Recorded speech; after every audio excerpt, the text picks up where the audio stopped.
ሰላም ጤና ይስጥልኝ እንደምን ቆያችሁ አድማጭ ተመልካቾቻችን ይህ ዘወትር በዚህ ሰዓት የሚቀርብላችሁ ምክረ ህግ የተሰኘ የቴሌቪዥን ፕሮግራም ሲሆን ፍስሐ ማስታወቂያ ከአሚኮ ጋራ በመተባበር የሚያቀርብላችሁ ፕሮግራም ነው። በዛሬው ዕለት የቼክና የቼክ ውጤት በኢትዮጵያ ህግ ምን ይመስላል የሚለውን በተመለከተ የንቃተ ህግ ወይም ምክረ ህግ አገልግሎት የምንሰጥ ሲሆን ካፍታ ቆይታ በኋላ እንመለሳለን።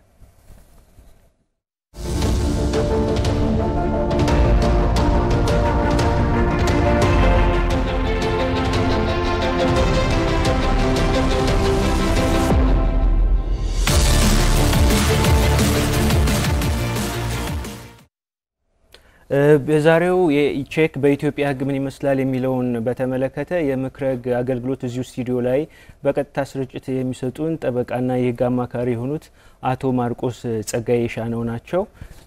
አቶ ማርቆስ ጸጋዬ ሻነው በህግ የመጀመሪያ ዲግሪያቸውን ከድሬዳዋ ዩኒቨርሲቲ በ2008 ዓመተ ምህረት ያገኙ ሲሆን ከዛም በኋላ በክልሉ የፍትህ ማሰልጠኛ ተቋም ለአንድ ዓመት ስልጠና ወስደው በክልሉ በሚገኙ የተለያዩ ፍርድ ቤቶች ላይ በዳኝነት አገልግሎት ሲሰጡ ከቆዩ በኋላ ከ2015 አጋማሽ ጀምሮ ደግሞ በጥብቅና ሙያ ማህበረሰባቸውን እያገለገሉ ይገኛሉ። ለዚህ ፕሮግራም ፈቃደኛ ሆነው ጊዜዎትን ሰጥተው ስለቀረቡልን እጅግ እናመሰግናለን። እኔም አመሰግናለሁ። እሺ ፕሮግራማችን እንቀጥል። እንደሚታወቀው ቼክ የሚለው ነገር በኢትዮጵያ የንግድ ስርዓት ውስጥ የታወቀ ነገር ነው። እንደው ለመግቢያ ያክል ቼክ ምንድነው? መቼ ተጀመረ? በዓለም አቀፍም ደረጃ በእኛም ሀገር ሁኔታ ያለው ሁኔታ እንደው ባጭሩ ለመግቢያ ያክል ለአድማጭ ተመልካቾቻችን ግንዛቤ በሚሰጥ መልኩ ቢጀምሩልን። መልካም አመሰግናለሁ።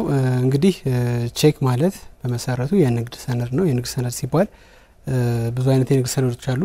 ቼክ ግን በተለየ ሁኔታ ተላላፊ የተባለ የንግድ ሰነድ ነው። ይህ ተላላፊ የንግድ ሰነድ ለአምጪው የሚከፈል የንግድ ሰነድ ነው። ስለዚህ ይህ ቼክ በውስጡ መብትን የያዘ ነው። ሰነዱ ብቻውን ሳይሆን የሚተላለፈው ከሰነዱ ጋር አብሮ አታችድ የተደረገ ወይም ደግሞ የተያያዘ መብት አለው። ስለዚህ አንድ ቼክ ጸሐፊ ለቼክ ተቀባይ ቼክ ጽፎ ሲሰጠው በቼኩ ላይ ያለውን መብት ጭምር አብሮ የሚያስተላልፍ ይሆናል። የኢኮኖሚ መብትን ጨምሮ የሚያስተላልፍ አይነት ሰነድ ነው ቼክ በጥቅሉ። ያው የኢትዮጵያ የንግድ ህግ ማለትም በ1952 የወጣው የኢትዮጵያ የንግድ ህግ ቼክን በተመለከተ በልዩ ሁኔታ ግልጽ የሆነ ዴፊኒሽን ባይሰጥም ያው በጠቅላላው ስለ ተላላፊ ሰነዶች ባለው የህግ ትርጓሜ ተነስተን አሁን የጠቀስኩትን የህግ ትርጉም ለቼክ ልንሰጠው እንችላለን። እንግዲህ በዓለም አቀፋዊ ሁኔታ ስንጀምር የቼክ አመጣጥ ጥንታዊ አመጣጥ ነው ያለው። ማለት የባንክ ስርዓት ከመጀመሩ በፊትም የቼክ ትራንዛክሽኖች ነበሩ። እንደሚታወቀው በጥንት ስርዓተ መንግስቶች ገንዘቦች በሳንቲም በወርቅ በብር አይነት ፎርም ነበር። በአይነታቸው በዛ አይነት ነበር የሚገበያዩ። ስለዚህ በተለይ በሮማውያን ዘመን ጊዜ እነዚህ ገንዘቦች ላይ ያያዝ ከባድ ናቸው። ብረትም ስለሆኑ ወርቅም ስለሆኑ ከዛ ባሻገር ለዘራፊዎች ለነጣቂዎች ሊጋለጡ የሚችልበት እድል ሰፊ ስለሚሆን ይሄን ነገር ለማስቀረት መብት የተጨመረበትን ሰነድ ያዘጋጁ በቀላሉ ትራንዛክሽኖች ማካሄድ ጀመሩ ማለት ነው። ስለዚህ ቼክ የተጀመረው በዛ ጊዜ ነበር። ነገር ግን ሞር ዘመናዊነት በታከለበት ሁኔታ ቼክ የሚሰጥበት ስርዓት የተጀመረው በእንግሊዝ ሀገር በ18ኛው ክፍለ ዘመን ነው። ፎርማል በሆነ ወይም ደግሞ መደበኛ በሆነ የባንክ ስርዓት ውስጥ ቼክ መስጠት የጀመሩት እንግሊዞች ናቸው ይባላል። ከዛ ባሻገር በኢትዮጵያ የቼክ ስርዓት የተጀመረው የ1952 የንግድ ህግ ሲወጣ ያንን ተከትሎ የቼክን ፎርማሊቲ ወይም የቼክን ህጋዊነትን በማካተት የ1952 የቼክ የንግድ ህግ ወጥቷል። ስለዚህ ከዚህ ንግድ ህግ በኋላ ቼክ ፎርማል ነው በኢትዮጵያ የንግድ ትራንዛክሽኖች ውስጥ ወይም የንግድ ግብይቶች ውስጥ የራሱ ሚና እየተጫወተ አሁን ያለንበት ደረጃ ላይ ደርሷል ማለት ነው። በጣም ጥሩ። እንዴ ቼክን ስናነሳ ቼክን ማን ነው አሁን የቼክ ፓድ አለ ወይም አንድ የቼክ ጥራዝን ማን ነው አትሙ ለተጠቃሚ የሚሰጠው? ሁሉስ የፋይናንስ ተቋማት ቼክን ለማተም ስልጣን አላቸው ወይ? እንደው ከምንጩ ብንነሳ ሁሉም የፋይናንስ ተቋማት ናቸው ወይስ የተወሰኑ ባንኮች ናቸው ይህን ቼክ ለተጠቃሚ የሚሰጡ? ለነማንስ ይሰጣል? አንድ ግለሰብ የቼክ ባለቤቱ ነው በኪሱ ይዞ የንግድ ልውውጥ ውስጥ የራሱን ክፍያ ለመፈጸም ሁሉም ሰው ይችላል ወይስ እንዴት ነው የሚለውንም እስኪ መልካም እንግዲህ ይሄን በተመለከተ በመጀመሪያ ደረጃ ባንኮችን ፍቃድ የሚሰጣቸው ብሔራዊ ባንክ አለ። ብሔራዊ ባንክ ለባንኮች ፍቃድ ሲሰጣቸው ከሚሰጣቸው የባንክ ስራ ፍቃድ ውስጥ አንደኛው የቼኪንግ አካውንት ለደንበኞቻቸው መስጠትን ያጠቃልላል። አንድ ባንክ ለቼኪንግ አካውንት ሲሉ ለቼክ አገልግሎት ብቻ የሚያገለግል የሂሳብ አካውንቶች አሉ ለቼኪንግ አካውንት ተብለው የሚዘጋጁ በሱ አግባብ ነው የቼክ ፓዶች የሚሰጡት። ነገር ግን ከመጀመሪያው ብሔራዊ ባንክ ለአንድ ባንክ የባንክን እውቅና ሲሰጠው የባንክ ስራ ዝርዝር ውስጥ አንደኛው የሚካተተው ይሄኛው ስራ ነው። ስለዚህ አንድ ባንክ በመሰረቱ የባንክነት እውቅና አግኝቶ ወደ ስራ ሲገባ የቼክ ፓዶችን እያተመ ለደንበኞቹ የመስጠትን መብት ጭምር ያጠቃለለ ስልጣን ነው የሚሰጠው። ስለዚህ በዚህ አግባብ የባንክ ስራ ውስጥ የሚሳተፉ ባንኮች ቼክን አትሞ ለደንበኞቻቸው የመስጠት መብት ይኖራቸዋል ማለት ነው። ከዚህ ባሻገር እንግዲህ ባንኮች ቼክን እንደሚሰጡ ካወራን ቼክን ለመቀበል ደግሞ ብቁ የሆኑት እነማን ናቸው የሚለውንም ጨምረን ማውራት ይኖርብናል ብዬ አስባለሁ። ስለዚህ ቼክን ለመቀበል ብቁ የሚሆነው አንድ ሰው የንግድ ፍቃድ ካለው ወይም ደግሞ ቲን ነምበር ካለው በንግድ ትራንዛክሽን ውስጥ ኢንጌጅ የሚያደርግ ወይም የሚሳተፍ ከሆነ ቼክን ለማውጣት ብቁ ሆኖ ይገኛል ማለት ነው። እንግዲህ አንድ ሰው ወደ በንግድ ይህ ሰው ስንል የተፈጥሮ ሰውም ሊሆን ይችላል በህግ በህግ እውቅና የተሰጣቸው ሰዎችንም ይጨምራል። እንግዲህ ሰው የሚባለው ተቋማቶችንም ይጨምራል። ስለዚህ ማንኛውም ተቋም የህግ ስብዕና እስካገኘ ድረስ ወይም ደግሞ በህግ እንደ ሰው እስከተቆጠረ ድረስ የቼክ አካውንት ሊኖርና ቼክ ፓድ ተዘጋጅቶ ሊሰጠው ይችላል፣ መብት ነው። ስለዚህ ፊዚካል የሆነው ወይም ደግሞ አካላዊ የሆነው ሰው ሆነ ህጋዊ የሆነው ሰው ቼክን የማውጣትና በቼክ የመጠቀም መብት ይኖራቸዋል ማለት ነው። ስለዚህ ከዚህ አንፃር ምን አለ ማለት ነው በዋናነት አንድ ፊዚካል የሆነ ወይም ደግሞ አካላዊ የሆነ ሰው ቼክን ለማውጣት ሊያሟላቸው የሚችሉት ቅድመ ሁኔታዎች ግን አሉ። ከነዚህ ቅድመ ሁኔታዎች ውስጥ አንደኛውና የመጀመሪያው ይሄ ሰው ካፓሲቲ ወይም ደግሞ አቅም ያለው ችሎታ ያለው ሊሆን ይገባል። ችሎታ ማለት በህግ ውስጥ ህጋዊ ውጤት ያለው ድርጊቶችን መፈጸም የሚችል ሰው ሊሆን ይገባል ማለት ነው። ከአእምሮ ጋርም ሊገናኝ ይችላል፣ ሁኔታዎችም ጋር ይገናኛል። ለምሳሌ ከ18 ዓመት በላይ ያልሆነ ሰው የቼኪንግ አካውንት ሊኖር አይችልም። ከዛ ባሻገር በህግ የተከለከሉ ሰዎች የሚባሉ አሉ እንደሚታወቀው። እንዲሁም ደግሞ አቅም የሌላቸው የሚባሉ ኢንተርዲክትድ የሚሆኑ ሰዎች የቼክ አካውንት የአእምሮ ውስንነት ያለባቸው ወይም ደግሞ በህግ የታገዱ። ለምሳሌ አንድ ሰው ከማህበራዊና ከኢኮኖሚያዊ መብቱ በህግ ሊታገድ ይችላል በፍርድ ቤት ቢቀጣ። ስለዚህ ያ የተቀጣ ሰው የቼክ አካውንት ሊኖረው አይችልም ወይም ደግሞ የቼክ ሂሳብ ሊኖረው አይችልም፣ ፓድም ሊኖረው አይችልም። ስለዚህ እነዚህ አይነት ቅድመ ሁኔታዎች ያስፈልጋሉ። ከዛ ባሻገር ግልጽ የሆነ ግብር ከፋይ መሆኑን የሚያስረዳ ቲን ነምበር ያስፈልገዋል ያ ግለሰብ በእንደዚህ አይነት የንግድ ሰነዶች ለመገልገል ወይም ለመጠቀም። እንዳልኩት መጀመሪያ ላይ ቼክ የንግድ ሰነድ ነው። ስለዚህ ይሄን የንግድ ሰነድ ይዞ ለመጠቀም ያ ግለሰብ በመሰረቱ የንግድ ፈቃድ ሊኖረው ይገባል የሚል ሀሳብ አለ። ከዛ ባሻገር ያው ህጋዊ ሰዎችን በተመለከተ እነዚህ ህጋዊ ሰዎች ግልጽ በሆነ መንገድ ወይም ደግሞ ነጋዴ በሚባለው ወይም ደግሞ በሌላ የህግ ስብዕና ማግኘት በሚቻልባቸው መንገዶች የህግ ስብዕና ያላቸው መሆን ይጠበቅባቸዋል። ስለዚህ በዚህ አይነት ሁኔታ የቼክ ፓዶች ወይም ደግሞ ቼክ አንድ ግለሰብ ሊያገኝ ይችላል ማለት ነው። በጣም ጥሩ። ስለዚህ አሁን ቼክን በተመለከተ እንግዲህ በብሔራዊ ባንክ እውቅና ያላቸው የፋይናንስ ተቋማት የባንክ ስራን እስከሰሩ ድረስ የቼክ ፓድን አትመው ለተጠቃሚ የመስጠት መብት ያላቸው መሆኑን፣ ከዛም በተጨማሪ ደግሞ የንግድ ፍቃድ እንዲሁም ከህግ ክልከላ ውጪ የሆኑ ሰዎች ለአካለ መጠን እስከደረሱና የራሳቸውን ግብር እስከከፈሉ ድረስ ቼክ ባለቤት የሚሆኑበትን እድል ስለመኖሩ ገልጸውልናል። ይህን ካል እንደው አንድ ቼክ ምን ማካተት አለበት? እስኪ ወደ ዋናው ስንገባ ቼክ ይጻፋል። ቼክ ከተጻፈ በኋላ ህጋዊ ውጤት ኑሮት ወደ ገንዘብ ተመንዝሮ ክፍያ ላይ እስኪደርስ ባለው ሂደት ውስጥ ምን ማሟላት ምን ነገሮችን ማሟላት ያለበት የሚለውን ነገር በተመለከተ እስኪ እንዲው መልካም። እንግዲህ አንድ ቼክ ወይም ደግሞ አንድ ቼክ ጸሐፊ ቼክ የሚጽፍ ሰው በህጋዊ መንገድ ከባንክ ቼክ ያገኘ የቼክ ፓድ ያለው ሰው ቼኩ ህጋዊ ውጤት እንዲኖረው ሊያሟላቸው የሚገቡትን ነገሮች የአገሪቱ የንግድ ህግ በግልጽ አመላክቷል። ከነዚህ ውስጥ አንደኛው የቼክ ባለቤቱ ግልጽ የሆነ ስሙና ቼኩን የሚያወጣበት ቀን በግልጽ ሊጻፍ ይገባል። ከዛ ባሻገር የቼክ ተቀባዩ ግለሰብ ሙሉ ስም በህጋዊ መንገድ እዛ ላይ መስፈር አለበት። ከዛ ባሻገር የቼክ አውጪው ግልጽ የሆነ ፊርማ መካተት ይኖርበታል። ያ ፊርማ ደግሞ ምናልባት በዋናነት እዚህ ጋር በደንብ ትኩረት ሊሰጥበት የሚገባው ነገር ፊርማው የቼክ አውጪው በባንክ ውስጥ የሚፈርመው ህጋዊ ፊርማ መሆን አለበት። ብዙ ጊዜ የፊርማ ጉዳዮች ቼክን ዋጋ ሲያሳጡ ስለሚታይ ነው። ከዛ ባሻገር የገንዘብ መጠኑ በግልጽ መቀመጥ አለበት። የገንዘብ መጠኑ ሲባል የሚከፈለው የገንዘብ መጠን በአሃዝና በቁጥር ወይም በፊደል መጻፍ አለበት። ስለዚህ ሁለቶቹ በፊደልና በአሃዝ የተጻፈው ሙሉ በሙሉ ተመሳሳይ የሆኑ ቁጥሮችን የሚያሳይ ቼክ ሊጻፍ ይገባል። ከዛ ባሻገር ይሄ ቼክ የሚከፈልበት ባንክ በግልጽ መመላከት አለበት። ከመጀመሪያው ቼክ ፓድ የሚሰጠው ባንክ ወይም ደግሞ የባንኩ ብራንች ይታወቃል።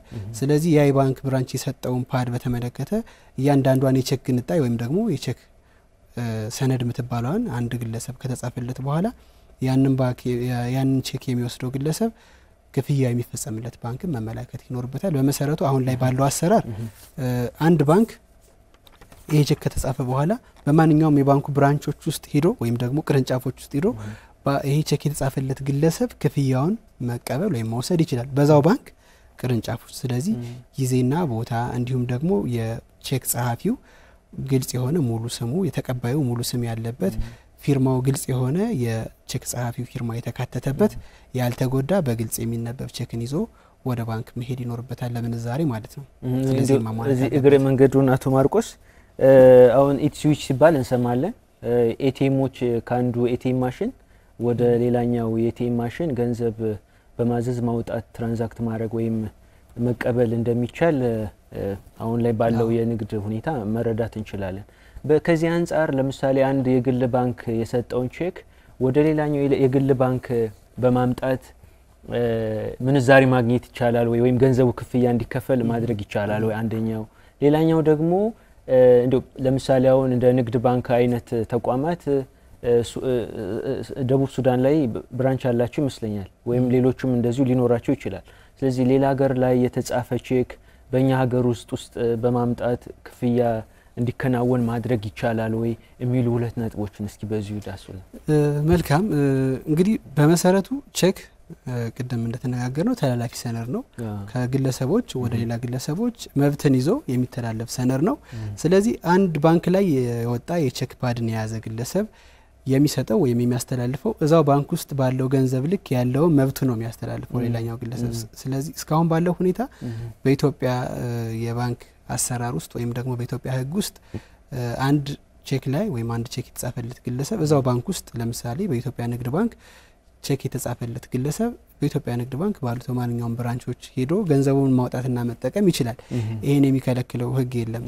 ከዛ ባሻገር በሕግ ደረጃ የ1952 የንግድ ሕግ ቼኮችን በተመለከተ አንድ ቼክ ከተጻፈ በኋላ ኢቭን ከኢትዮጵያ ውጭ ባሉ አገሮች ባሉ ባንኮች የተጻፉ ቼኮች ኢትዮጵያ ውስጥ ገብተው ተፈጻሚነት ስለሚሆኑባቸው የህግ ስርዓቶች አስቀምጧል። ነገር ግን አሁን ባለው አሰራር ውስጥ ከአንድ ባንክ ወደ አንድ ባንክ ትራንስፈራቢሊቲ ኦፍ ቼክ ወይም ደግሞ የቼክ መተላለፍ የለም። ኢትዮጵያ ንግድ ባንክ የተላከለት ሰው እዛው ባንክ ውስጥ ነው ቼኩን የሚመነዝረው ወይም የሚከፈለው። እንደ ኢቲስዊች አይነት አሰራሮች በቼክ ትራንዛክሽን ውስጥ አልተጀመሩም። በመሰረቱ አንድ የቼክ ከተጻፈለት በኋላ ቼኩ ለመመታቱ ምክንያት ከሚሆኑት ነጥቦች አንደኛው ይሄኛው ገንዘብ ከቼኪንግ አካውንቱ ካለበት ባንክ ወጥቶ ወደ ሌላ ባንክ ገንዘቡ ከተላለፈ ይሄኛው ባንክ ገንዘቡ ስለሌለ ስለተላለፈ ቼኩን ወይም ደግሞ ይህን ቼክ መመንዘር አልችልም የሚል ምክንያት አለው። እንግዲህ ቼክ ሲመነዘር ቼክ ውስጥ ገንዘብ ከሌለ ወይም ደግሞ ቼኩ መመንዘር ወይም ደግሞ ወደ ገንዘብ መቀየር የማይቻልባቸው ምክንያቶች ካሉ በእነዛ ሪዝኖች ባንኮች ቼክን ይመታሉ። ስለዚህ ከነዚህ ሪዝን ውስጥ አንደኛው ሪዝን ምንድነው? ባንኩ ከዚህኛው ባንክ ገንዘቡ ከዚህኛው ባንክ ወደ ሌላ ባንክ ተላልፏል የሚለው ምክንያት አንደኛው ምክንያት ነው። ስለዚህ በእኛ ሀገር አሁን ባለው አሰራር ከአንድ ባንክ ወደ ሌላ ባንክ ቼኮችን የመመንዘር ሁኔታ የለም። ከዛ ባሻገር ሁለተኛው ጥያቄ ላይ ወደ ውጭ ከሀገር ውጭ እንወጣና በመሰረቱ ያው አንድ ባንኮች አሁን ባለው ሁኔታ ልክ እንደ ኢትዮጵያ ንግድ ባንክ አይነት ባንኮች ከኢትዮጵያ የግዛታዊ ክልል ውጭ የባንክ ስራን ያከናውናሉ።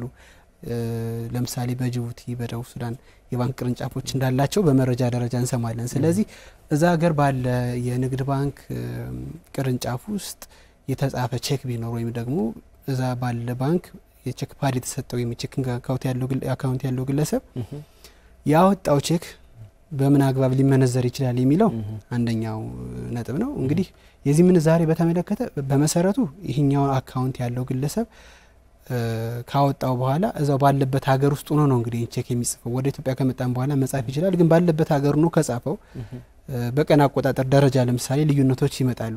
ለምሳሌ ጅቡቲ ወይም ደቡብ ሱዳን የሚቆጥሩበት ቀን በፈረንጆች አቆጣጠር የሚቆጥሩ ከሆነ አንዳንዶች ለምሳሌ ሀርብ ለት ስራን አይሰሩም፣ አንዳንዶች ደግሞ ወዲ ይዘጋሉ። ከዛም አንፃር በዚህ አይነት ሁኔታ የሚወጡ ቼኮች ይኖራሉ። እነዛ ቼኮች ለክፍያ ኢትዮጵያ ውስጥ ባለ ባንክ ውስጥ ሊቀርቡ ይችላሉ። ስለዚህ እነዚህ ባንኮች ኢትዮጵያ ውስጥ ያሉት ባንኮች በቀን አቆጣጠር ደረጃ ለምሳሌ የኢትዮጵያ ኦፊሻል የሆነ ወይም ደግሞ ብሔራዊ የሆነ የቀን አቆጣጠርና የደቡብ ሱዳን ወይም የጅቡቲ የቀን አቆጣጠር ይለያያል።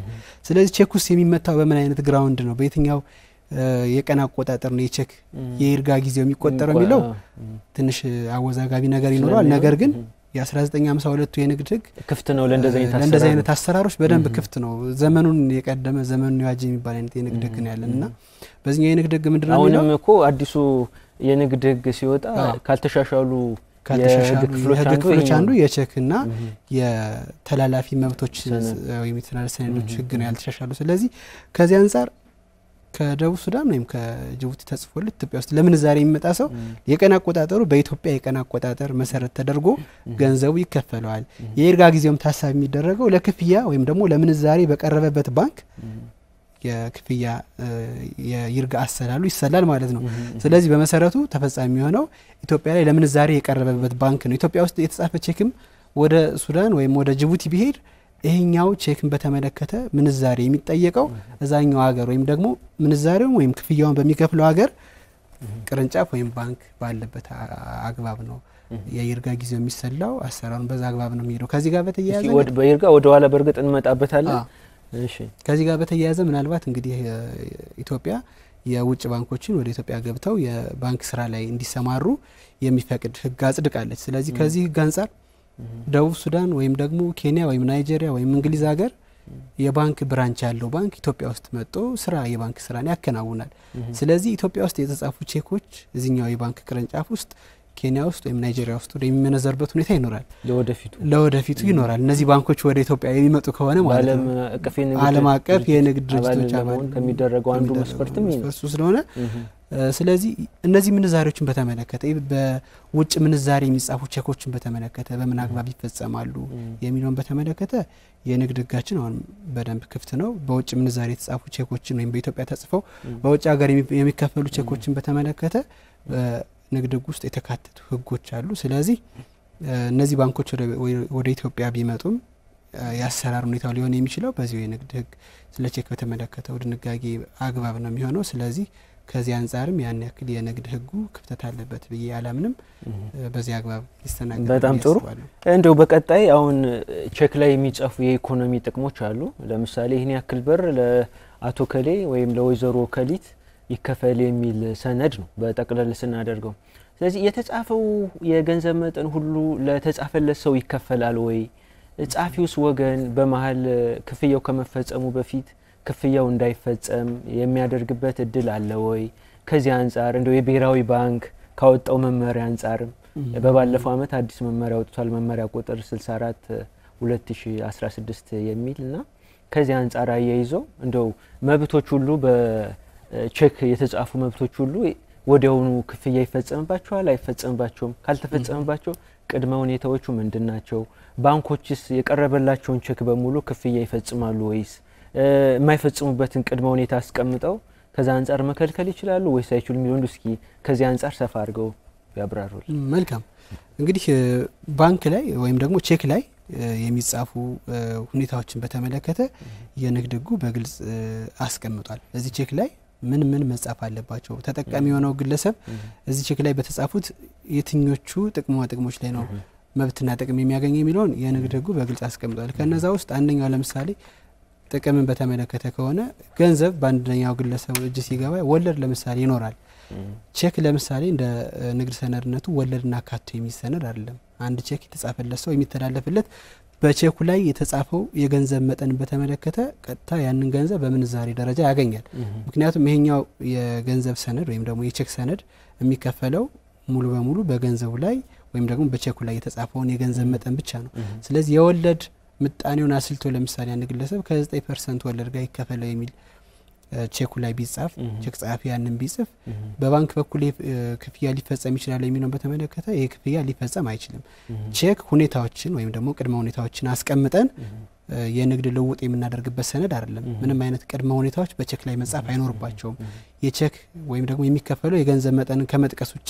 ስለዚህ በባንክ ወለድ ይሄን ያክል ገንዘብ ይከፈለው የሚባል ነገር ቢኖር ያንን ገንዘብ ባንኩ አይከፍልም ማለትም ገንዘቡን አይከፍልም የሚለው ወለዱን በተመለከተ ስለዚህ እያሉን ያሉት ከቼኩ ላይ የተጻፈው የብር መጠን እንጂ ከዛ ጋር ተያይዞ ያለ የወለድ ስሌት ባንኩን አስገድዶት ከነወለዱ እንዲከፍል የሚያደርግ አይደለም ነው አይደለም። አንደኛ ባንኩን አስገድዶት ወለዱ እንዲከፍል ያደርግም። ከዛ ባሻገር ባንኮችም ምን ሊሆን ይችላል ግን አሁን የህግ አሁን ህጎች ሲወጡ ምክንያት ይኖራቸዋል። አሁን ለምሳሌ ከነወለዱ 10,000 ብር ይከፈለው ብሎ አንድ ባለ የቼክ ፓድ ባለቤት ቢጽፍ ዙሮ ዙሮ የሚቀነሰው ከቼኩን ከጻፈው ግለሰብ ሂሳብ እስከሆነ ድረስ ባንኩ በዚህ ጉዳይ ላይ እንደው ምን ሊመስሎት ይችላል? አሁን ህጉ የሚከለክለው እንግዲህ ህጉ የሚከለክልበት ያው ቼክ ካለው የገዥነት አንፃር ነው ማለት ቼክ እንግዲህ እንደ ቅድም እንደተነጋገርነው መብት ነው ተላላፊ መብትን የያዘ ሰነድ ነው።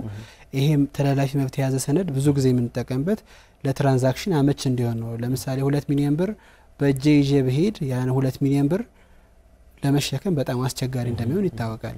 ቼክ ማለት ግን ትንሽ አንዲት ወረቀት ናት። ያችን ወረቀት ይዞ መሄድና አንድ ኬሻ ብር ይዞ መሄድ ይለያያል። ስለዚህ እነዚህን አይነት ትራንዛክሽኖችን ለማቃለል የወጣ ሰነድ ነው ቼክ ማለት። ራሱ ገንዘቡን ነው ይዘህ የምትሄደው። ከዛ ባሻገር ቼክ የሚከፈለው ላምጪው ቼኩን በወሰደበት ቅጽበት ባንክ ክፍያውን ይፈጽም። ስለዚህ በእነዚህ አይነት ሁኔታዎች የተጻፈለትን ቼክ ወስዶ ለባንክ ምንዛሬ ማቅረብ ቼክ የተጻፈለት ሰው ግዴታ ነው። ስለዚህ ያንን ግዴታውን ባልተወጣ ቁጥር ወለዶች የታሰቡ የሚከፈል ከሆነ አንደኛ የወለድ አይኖርም ቼኩን በሚይዘው ሰው ከ6 ወር ቼኩን ይዘህ ከ6 ወር በኋላ ለምንዛሬ ልትሄድ የምትችልበት ሁኔታዎች ይኖራሉ። ከዛ ባሻገር የቼክን መሰረታዊ የሆኑ ሀሳቦች የሚያስት ይሆናል። ወለዶችን ማስላት እንዲሁም ደግሞ ቅድመ ሁኔታዎችን ቼክ ላይ ማስቀመጥ የንግድ ህጉም የሚከለክለው ስለሆነ ማለት ነው። ለምሳሌ ከወለድ ባሻገር ቅድመ ሁኔታዎች ሊቀመጡ ይችላሉ ቼክ ላይ። ያ ቅድመ ሁኔታ ተፈጻሚነት አይኖርም። ለምሳሌ ይሄኛውን ሽያጭ እንደተፈጸመ ገንዘቡ ይከፈለው የሚል ቅድመ ሁኔታዎችን ማስቀመጥ አይቻልም ቼክ ላይ። ቼክ ላይ እነዚህ አይነት ቅድመ ሁኔታዎችንም ሆነ የወለድ ምጣኔዎች እንዲከፈሉ ብሎ ማዘዝ የማይቻልበት ቼክ ያለው ሁኔታ ወይም ደግሞ ስታተሱ ከተላላፊ ሰነድ ወይም ደግሞ ኦልሞስት ከገንዘብ ጋር እኩል የሆነ አይነት ይዘት ያለው ስለሆነ ይሄ ባንኮችም ያ ነገር ይፈጸም አይፈጸም ለማጣራት ግዴታ ውስጥ መግባት ስለሌለባቸው ይሄን ነገር ለመመጠን የቼክ ሁኔታዎች የቼክ ሰነድ ላይ ቅድመ ሁኔታዎች ማስቀመጥ አይቻልም ማለት ነው። ኦኬ ጥሩ ውይይት ነው ያደረግን ያለ ነው። በርግጥ አሁን ባለው የኢኮኖሚ ሁኔታ የቼክ ሚና ከፍ ያለ ስለሆነ በንግዱ ማህበረሰብ በኩል ማለት ነው እንዴ አንድ ቼክ ቅድም ይያሉን ነበርና ቅድመ ሁኔታዎችን ማሟላት የለበትም ቼኩ ተግባራዊ ሆኖ ተመንዝሮ ወደ ገንዘብ እንዲቀየር የሚል ነገር አስቀምጠውልናል። ግን ቼኩን የጻፈው የፈረመው ለአቶ ከሌ ወይ ለወዘሪት ከሌ ይሄን ያህል የገንዘብ መጠን ባንኩ በሂሳብ ቁጥር ቀንሶ ይስጥልኝ ብሎ ካዘዘ ቼኩ ላይ ከፈረመ በኋላ እንዳይከፈል ማገድ የሚችልበት እድል አለ? እንደው በሱ ዙሪያ ላይ እድሉ አለ ወይስ የለም? ካለስ እንደው በምን ሁኔታዎች ሁልጊዜ ይቻላል ወይ? እሱን በተመለከተ በመሰረቱ እንግዲህ አንድ ቼክ አውጭ ወይም ደግሞ ቼክ ፈራሚ ቼኩን ፈርሞ ለሶስተኛ ወገን ካስተላለፈ በኋላ ቼኩ እንዳይከፈልበት ለባንኩ ማዘዝ የሚችልባቸው ሁኔታዎች በንግድ ህጉ ላይ ተቀምጠዋል። እንግዲህ ከነዛ ቅድመ ሁኔታዎች ውስጥ አንደኛው መጭበርበር ነው። አንድ ግለሰብ ተጭበርብሮ ይሄንን ቼክ ከጻፈ በኋላ ለባንኩ ቀድሞ ማሳወቂያ ካደረገ ባንኩ ደግሞ ሪዝኔብል ወይ ምክንያታዊ በሆነ ሰዓት ከደረሰው የቼኩን ክፍያ ከመፈጸሙ በፊት ማለት ነው ይሄኛው ግድ ተፈጻሚ ይሆናል። መጭበርበር ወይ መታደል ካለ ወይም ደግሞ ቼኩ ከተሰረቀ ቀድሞ ለባንኩ ኖቲፋይ ካደረገ ወይም ካስታወቀ በኋላ ባንኩ እነዚህ አይነት ክፍያዎችን እንዳይፈጸሙ ማገድ የሚችልበት ግራውንድ ይኖራል። ስለዚህ ቼክ እንግዲህ ጥበቃ የሚደረግለት ሰነድ ነው። ጥበቃ የሚደረግለት በመሰረቱ በቼክ ግብይት ውስጥ የቼክ ሰነድ ተጽፎ የተሰጠው የቼክ ተቀባይ ነው በመሰረቱ ጥበቃ የሚደረግለት። ስለዚህ በዚህ ሁኔታ ውስጥ አንድ ቼክ ጸሐፊ ቼኩን በህጋዊ መንገድ ከጻፈ በኋላ ሆን ብሎ በማሰብ ይሄኛው ክፍያ እንዳይፈጸም መከልከል የሚችልበት ሁኔታ የለም። አሁን ባልኳቸው ሁኔታዎች ለምሳሌ ቼክ መሰረቅ መጭበርበር ወይም ደግሞ መገደድ እነዚህን አይነት ሁኔታዎችን ግልጽ በሆነ መንገድ አሳማኝ በሆነ ሁኔታ አስረድቶ ለባንኩ ካላሳወቀ በቀር የቼክ ትራንዛክሽኖች ወይም ደግሞ የቼክ ግብይቶች እንዲታገዱ የሚደረግበት ሁኔታ አይኖርም። ነገር ግን አሁን በተጠቀስኳቸው ሁኔታዎች የቼክ ጸሐፊው አሳማኝ ምክንያት ይዞ ቀርቦ ለባንኩ ካሳወቀ ባንኩ ይህን ክፍያ እንዳይፈጸም ማገድ የሚችልበት ሁኔታ ይኖራል ማለት ነው።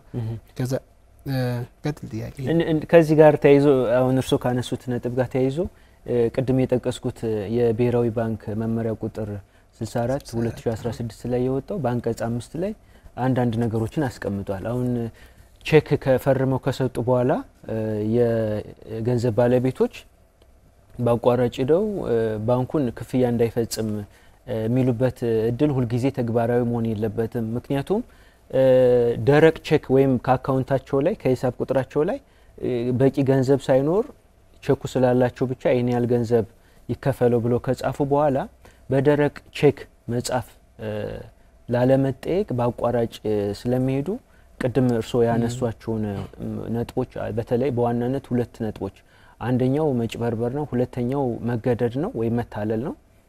ስለዚህ እንደዚህ አይነት ጉዳዮች ካልኖሩ በስተቀር ቼክ እንዳይፈጸም ማድረግ እንደማይቻል ጠቅሰዋል። ይህንንም ለማድረግ በራሱ ለፖሊስ ቀደም ብሎ በ15 ቀን ጊዜ ውስጥ ይህ ነገር በእነሱ ላይ የተፈጸመባቸው ለምሳሌ የተገደዱ መሆኑን ወይም የተጭበረበሩ መሆኑን ወይም ደግሞ የቼክ ፓዳቸው ከነሱ ቁጥጥር ውጪ የጠፋ ስለመሆኑ ሪፖርት አድርገው ፖሊስም ይህን ነገር ማስረጃ ከሰጠ ነው እንዳይከፈል ማድረግ የሚቻለው የሚለውን ነገር በተመለከተ የደረቅ ቼክ ወንጀልን ለመከላከል ብሔራዊ ባንክ ይህንን መመሪያ አውጥቷል። እንደው እዚሁ ጋር ተንተርሶ እንደው ደረቅ ቼክ ምንለው በተለምዶ ምንድነው? አንደምታውስ ምንድነው? እንደው ተጠያቂነት አለ ወይ? ማንኛውም የቼክ ባለቤት የሆነ ሰው ደስ ያለውን የገንዘብ መጠን ቼኩ ላይ ጽፎ ግን ሂሳብ ቁጥሩ ላይ ባንክ ተይዶ ለመመንዘር ሲሞከር ገንዘብ መጠኑ ከሌለ ምን አይነት ተጠያቂነት አለው ወይስ የለውም? ከዛም ባሻገር ደግሞ ቼኩ የተጻፈለት ግለሰብስ ምን አይነት መብት ይኖረዋል? አንድ እቃ ሽጦ ቼክ ተጻፈለት ባንክ ሄዶ ለማስመንዘር ሲሞክር ገንዘብ መጠን የኔ ያክል ስንቅ የለውም ይባላልና እንደው ጠቅለል አድርገው ስንቅ የሌለው ቼክ ወይም ደግሞ ደረቅ ቼክ ልዩነቱ ምንድነው? ህጉስ ምን ይላል የሚለው እስኪ ሰፋ አድርገው። መልካም እንግዲህ በመሰረቱ እንደተነጋገር ነው አንድ ቼክ በባንኩ በኩል ለክፍያ ከሚታገድባቸው መንገዶች ውስጥ አንደኛው ከፋዩ ወይም ደግሞ ቼክ ጸሐፊውና ፈራሚው ግለሰብ እንዳይከፈል የሚል ኦርደር ወይም ደግሞ ትእዛዝ ለባንኩ ሲያስተላልፍ ነው። ይሄን ኦርደር ወይም ትእዛዝ ለባንኩ ማስተላለፍ የሚችለው አንድ ግለሰብ ግልጽ የሆነ ማስረጃ አሁን ግልጽ የሆነ ማስረጃ የምንለው ለምሳሌ ቼኩ ጠፍቶብኛል፣ ተሰርቄያለሁ፣ ተጨበርብሬያለሁ፣ ተገድጃለሁ የሚል ምክንያቶችን የሚያቀርብ ግለሰብ ግልጽ በሆነ አግባብ አሁን እንደተጠቀስከው በመመሪያ ቁጥር 64 2016 በግልጽ እንደተመላከተው የብሔራዊ ባንክ ባወጣው መመሪያ በዚህ ዳይሬክቲቭ ውስጥ ምን ይገልጻል? ግልጽ በሆነ መንገድ ከፖሊስ ሪፖርት ይዞ መቅረብ ይኖርበታል። ስለዚህ ባንኩ ክፍያ የሚከለክልበት ሁኔታ አይኖርም። የመጣውን ግለሰብ ይሄኛው ሪፖርት ከቀረበለት የፖሊስ ማስረጃዎችን እስከሚያቀርብ ድረስ ግን ክፍያውን ባንኩ ሊያዘገይ የሚችልበት ሁኔታ ይኖራል። ይሄኛው ሁኔታ ከተረጋገጠ በፖሊስ የተረጋገጠ ማስረጃ ከቀረበ ባንኩ ክፍያውን ማገድ የሚችልበት ሁኔታ ስለሚኖር ያ ካልቀረበ ግን አሁንም ባንኩ ይሄን የቀረበለትን የቼክ ሰነድ መመንዘር ወይም ደግሞ ወደ ብር ቀይሮ የቼክ ሰነዱን እንዳመጣው ግለሰብ የመክፈል ግዴታ ይኖርበታል። ከዚህ ጋር በተያያዘ እንግዲህ እንደዚህ አይነት የግድ ትእዛዞች የሚያስተላልፉ ብዙ ጊዜ ደንበኞች ከምን ጋር በተያያዘ ነው? በቂ ስንቅ ሳይኖራቸው የሂሳብ ቁጥራቸው ላይ ካላቸው የገንዘብ የቁጠባ ስንቅ በላይ የሆነ ገንዘብ ይጽፋሉ ብዙ ጊዜ። ስለዚህ ይሄን ገንዘብ በሚጽፉበት ጊዜ ምን አለ ከኃላፊነት የፍትሐ ብሔርም የወንጀል ተጠያቂነት ስላለው ካለ የገንዘብ ስንቅ በላይ ቼክ መጻፍ ከዚህ ኃላፊነት ለመውጣት ሲባል ምን ይደረጋል? ቀድሞ ለባንኩ በአቋራጭ ትእዛዝ ይጽፋሉ፣ ኦርደር ይጽፋሉ። ይሄኛው ቼክ ስለጠፋብኝ ስለተሰረቀብኝ ወይም ስለተገደልኩ ክፍያ እንዳይፈጸም የሚል። ስለዚህ በዚህ ደረጃ ቼክ ያዙን ሰዎች ፕሮቴክት ለማድረግ ብሔራዊ ባንክ ይሄኛው መመሪያ አውጥቷል። ስለዚህ ከዛ አንፃር ምንድነው የሚደረገው? በዋናነት አሁን ባልኳቸው ፕሮሰስ ሂደቶች ነው መታለፍ ያለበት። ከዛ ባሻገር ግን ይሄን ሳያሟላ ደረቅ ቼክ የጻፈ ግለሰብ በተለምዶ በማህበረሰቡ ደረቅ ቼክ በመባል ነው የሚታወቀው። በመሰረቱ በህጋችን ላይ በቂ የገንዘብ ስንቅ የሌለው ቼክ ነው የሚባለው። ስለዚህ በቂ የገንዘብ ስንቅ የለውም የሚባለው ወይም ደግሞ ደረቅ ቼክ ነው የሚባለው አንድ ቼክ በቼኪንግ አካውንት ወይም በቼክ አካውንት ውስጥ ካለው ገንዘብ መጠን በላይ አንድ ግለሰብ ያንን ክፍያ እንዲፈጸምለት ለባንክ ትእዛዝ የሚጽፍ ሰው ከሆነ ይሄ ሰውዬ ለምሳሌ 10 ሺህ ብር ኖሮት 50 ሺህ ብር ቢያዝ ማለት ነው ለምሳሌ 10 ሺህ ብር ያለው 50 ሺህ ብር ቢያዝ ካለው ገንዘብ በላይ ስለጻፈ ይሄ ግለሰብ ደረቅ ቼክ ጽፏል በተለምዶ የምንለው ወይም ደግሞ በቂ ገንዘብ ስንቅ የለውም ተብሎ በባንኩ በኩል ማረጋገጫ ይሰጣል ያ ማረጋገጫ ደግሞ በተለምዶ ቼክ ተመታ የምንለው ስለዚህ ቼክ የሚመታባቸው መንገድ አንደኛው ደረቅ ቼክ ተመታ ማለት በቃ ክፍያ አይፈጸምበትም ግልጋሎት የለውም ግልጋሎት የማይኖረው ለአንተ ገንዘቡን የማንከፍልህ በገንዘብ ውስጥ ቼኩን የጻፈልህ ሰው በቂ ገንዘብ ስንቅ ስለሌለው ነው ብሎ ባንኩ ማረጋገጫ ይሰጣል ከዚህ ባሻገር እንግዲህ ቼክ የሚመታባቸውን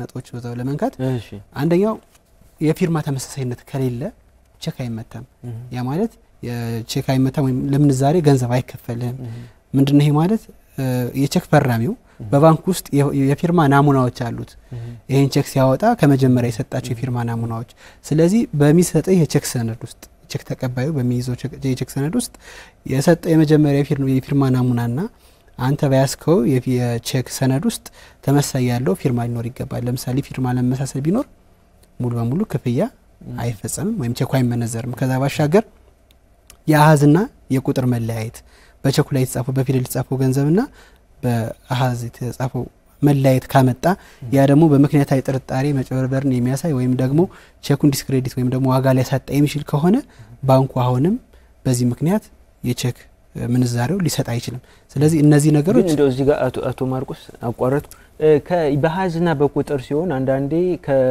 እንደው በህግ ትምህርት ቤትም ስንማር በውሎች ላይ የአሃዝና የቁጥር ልዩነት ካለ በፊደል የተጻፈው ተፈጻሚ ይሆናል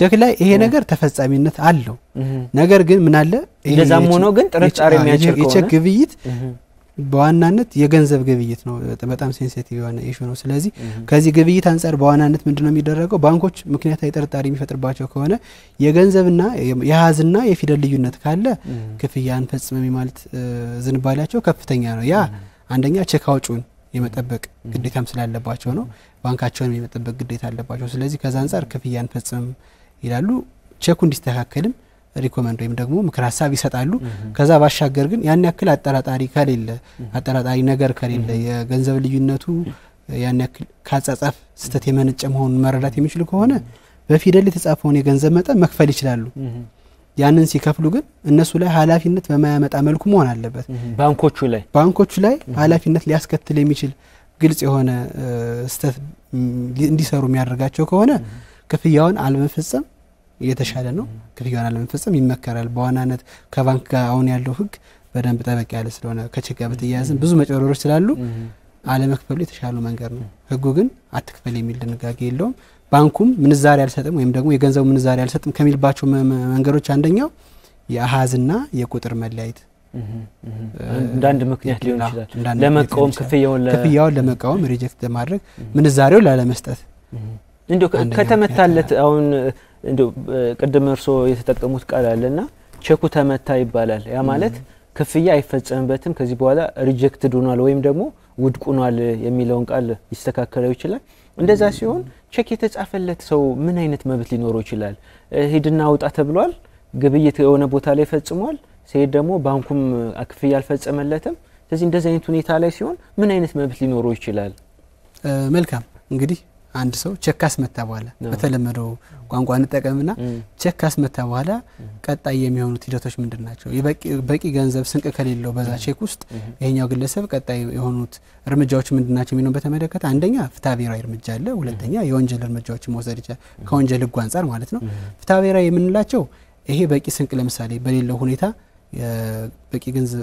በቂ ገንዘብ ስንቅ በሌለው ቼክ ምንዛሬ የተከለከለ ሰው ካለ ያ ግለሰብ በተፋጠነ የስነ ስርዓት ህግ መሰረት ማለት ነው በፍትሐብሔር ስነ ስርዓት ህግ ቁጥሩ አንቀጽ 284 መሰረት አድርጎ የተፋጠነ እና ተከታዮቹ የተፋጠነ የክስ ስነ ስርዓትን ተከትሎ ገንዘቡን ማግኘት የሚችልበት ሁኔታ ተመቻችቷል የተፋጠነ ማለት ምናልባት መደበኛው የክርክርን ሂደት መሰረት ያደረገው ወይም ታሳቢ ያደረገ ክስ መስጠት መልስ መቀበል እዛ የቃል ክርክር ምናምን የሚሉ ነገሮች የሌሉበት ሰነዱ ብቻ ስለተያያዘ መሰረቱ ሰነዱ ብቻ ስለተያያዘ ያንን ሰነድ ያኛው ሰነዱን የሰጠው ግለሰብ በተቃራኒ ማስረዳት ማይችል ከሆነ አምኖ የሚከራከር ከሆነ ምናልባት በተፋጠነ ስነ ስርዓት ሲቀርብ መከራከርበት የህግ ድንጋጌ ያለኝ ብሎ የሚቀርብ ከሆነ ቸኩን የጻፈው ግለሰብ ወደ መደበኛው ስነ ስርዓት የመጣት እድሉ ይኖረዋል።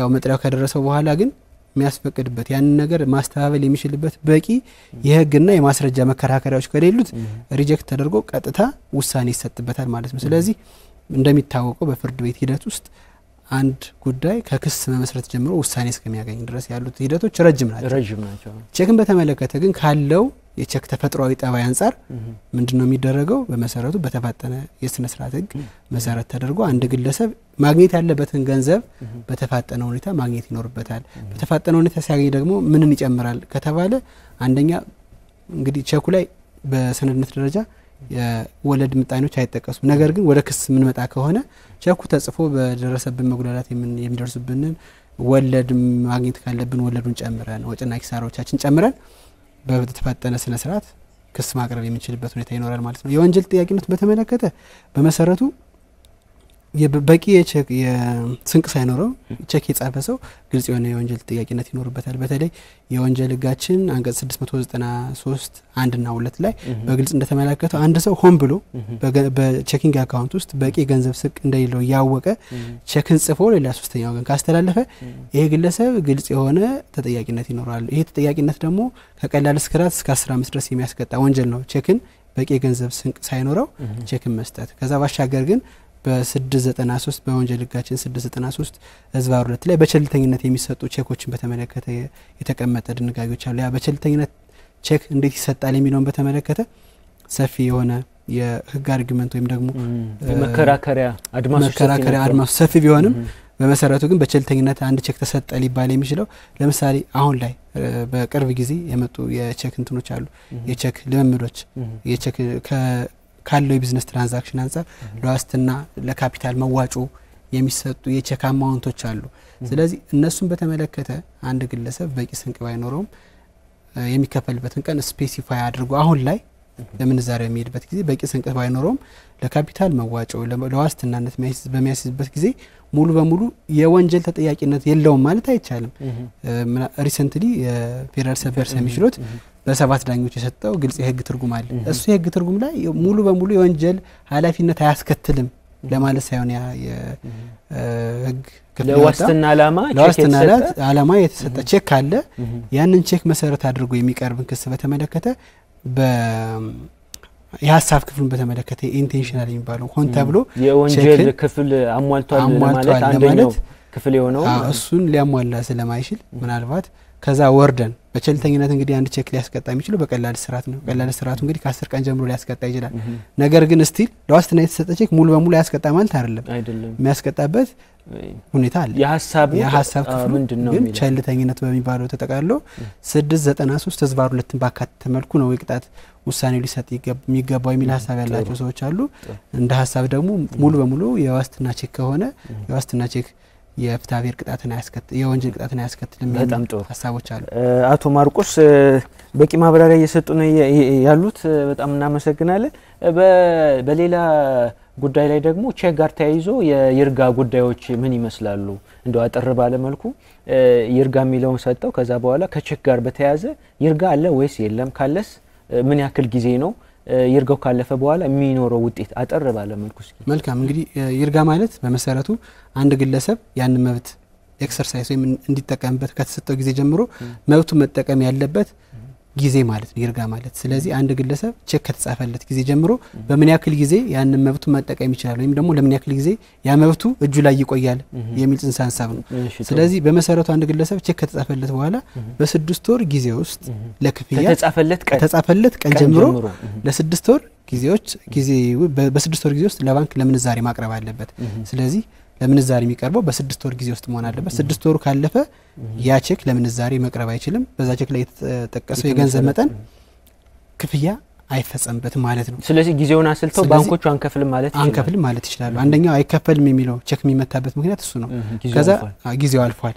ከዛ በመቀጠል አንድ ግለሰብ ጊዜውን ጠብቆ ቼኩን አስመታን በል በ6 ወር ጊዜ ውስጥ በዛ ጊዜ ውስጥ ካስመታ በኋላ የፍትሐብሔር ክስ ለማቅረብ ሌላ ተጨማሪ 6 ወር ይኖራል ማለት ነው። ስለዚህ በአጠቃላይ ቼክ የ1 አመት የይርጋ ጊዜ ይኖራል። ሁለቶች ክስ ለማቅረብ ያለውንና ቼኩን ለማስመታት ያለውን ጊዜ ስንወስዱ ስለዚህ በአጠቃላይ ቼኩን ካስመታ በኋላ በአንድ አመት ጊዜ ውስጥ ክሱን ማቅረብ ይኖርበታል ማለት ነው በዛ አግባብ መብቱን ኤክሰርሳይዝ ማድረግ ይችላል ከዛ ባሻገር ግን አንድ አመቱን ቢያልፍበት የግለሰብ የያዘው የቼክ ሰነድ ማለትም ካስመታው በኋላ ቼኩን ክስ ባያቀርብ በ6 ወር ጊዜ ውስጥ ከዛ በኋላ ያን የቼክ ሰነድ ተጠቅሞ አሁንም እንደ ማስረጃነት አያይዞ ያለ አግባብ መበልጸግ ወይም ደግሞ አሉ ኢንሪችመንት የሚባል የህግ ክፍል አለ በዛ የህግ ክፍል ክስ ከማቅረብ ፍትሐ ብሔር ህጉ ላይ ያንተን ተርሶ አሁንም ክስ ከማቅረብ አይከለከልም ስለዚህ ያለው ነገር በይርጋ ደረጃ ይሄ ነው በተፋጠነ ስነ ስርዓት ለማቅረብ የ6 ወር ጊዜ አለ ያ ካለፈብህ ግን ቼኩን በማስረጃነት አያይዘ እስቲል ቼኩን መሰረት ያደረገ ክስ ከማቅረብ መስረት ይቻላል ነው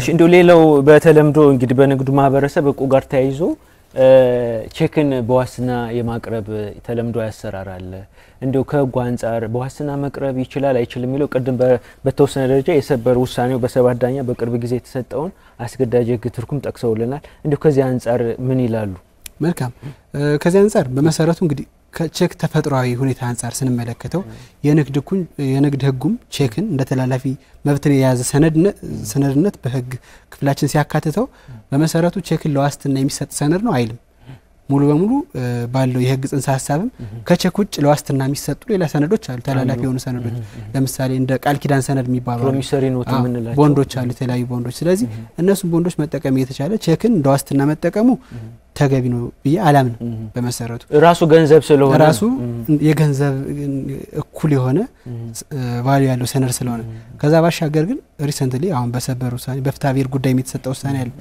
አንድ ግለሰብ ለካፒታል መዋጮ የገንዘብ ስንቅ አለመኖርንም ያወቀ ያንን ቼክ በመያዣነት ማስያዝ ይችላል የሚሉ የቅርብ ጊዜ የሰበር ውሳኔዎች አሉ እነሱ ውሳኔዎች ተመለከተ በመሰረቱ እንደኔ ሐሳብ ከመሰረታዊ የቼክ ጽንሰ ሐሳብ አንፃር የተሰጡ ናቸው ብያላ አላምንም ከዛ ባሻገር ባለም አቀፋዊ ደረጃ ቼክ የሚሰራበት የህግ አግባብ አለ ከዛ የህግ አሰራር አንፃር በመሰረቱ የቼክ ጽንሰ ሐሳብ ንግዶች ማሳለጥና ገንዘብን ሰፊ ገንዘቦችን ተክቶ የቢዝነስ ወይም ደግሞ የንግድ ልውውጦች ማፋጠን ነው ከዛ ውስጥ እንደ መያዣነት ቼክ መጠቀም የሚለው የተካተተ አይደለም ከዛ ባሻገር የንግድ ህጋችንን በግልጽ ቼክ ለዋስትና ወይ ለካፒታል መዋጮ ይውላል የሚል ህግ የለውም ነገር ግን ማህበረሰቡ በተለምዶ ያዳበረውን ለምሳሌ ለቁብ መያዣነት ወይም ደግሞ ለካፒታል መዋጮነት ቼክ መጠቀም ከመጀመረ በኋላ የሚጻፉ ቼኮች አሉ የግለሰቦችን በህይወት የመኖር ይሄ የነጻነታቸውን የሚጋፋ ለምሳሌ አንድ ቼክ የጻፈ ግለሰብ ለዋስትና የጻፈው ቢሆንም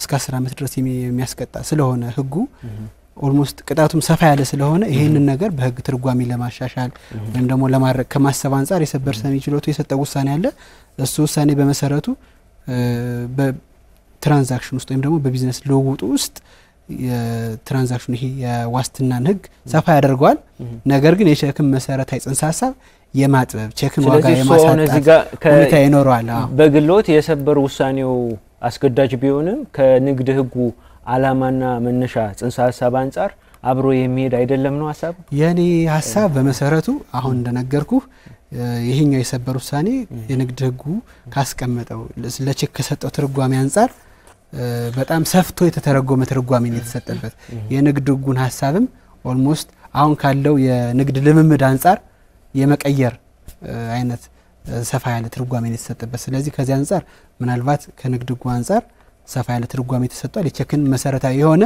ተፈጥሮም ቀይሯል ብዬ ነው ማምነው ይሄኛው የሰበር ውሳኔ በጣም እናመሰግናለን አድማጭ ተመልካቾቻችን ከቼክ ጋር በተያያዘ ያቀረብንላችሁ ፕሮግራም ይሄንን ይመስላል ጠበቃና የህግ አማካሪ ሆኑትን አቶ ማርቆስ ጸጋዬ የሻነውን እጅግ እናመሰግናለን በሌላ ፕሮግራምም በሌላ የህግ ጉዳይ ላይ እዚሁ ቀርበው የበኩሎትን አስተዋጽኦ ለማህበረሰብ ግንዛቤ መፍጠር አንፃር እንደሚከውኑ ተስፋ እናደርጋለን እጅግ እናመሰግናለን አመሰግናለሁ ፕሮግራማችን አጠቃልላል ፕሮግራሙን ያዘጋጀንላችሁ እኔ የህግ ባለሙያ ስማቸዋለንና ከጠበቃ ማርቆስ ጸጋዬ ጋር በመሆን ነው በቀጣይ ሳምንት በሌላ ፕሮግራም በሌላ የህግ ርዕስ ጉዳይ ላይ ሌላ እንግዳ ይዘን እንቀርባለን እስከዛው ጊዜ መልካም ጊዜ እንመኝላችኋለን ሰላም ቆዩ